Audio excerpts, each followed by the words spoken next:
Осыдан 3 сағат бұрын Ержан мен Жазираның видеосын жариялап желіге салған осы кісі. Олар жетімдер емес. Міне, ағайын туысы.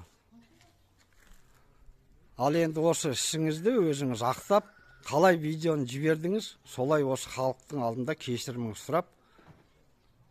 Мен бар ойым аға кішкене болса да көмек беру болатын.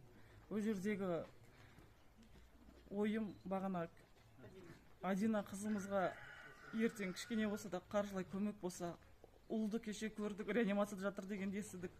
Соған ақшалай көмек болса деп жақсы оймен Каспийге ақша жинап, ел жұрттан кішкене көмек сұраған мен болатын. Бірақ бар қателігім алдыларыңыздан өтіп бір ауыз сұрамағандығымда кешіріңіздер. Терең ойламаппын. Бар ойым сол балашаға кішкене бір көмек беру еді менің бар ойым. Басқа ешқандай бір ой жоқ. Кешіріңіздер. Мен сіздердің алдарыңызға кешірім сұрау үшін келдім. Асығыстықпен істеген іс, бірақ бар ойым сол тек қана кішкене көмек.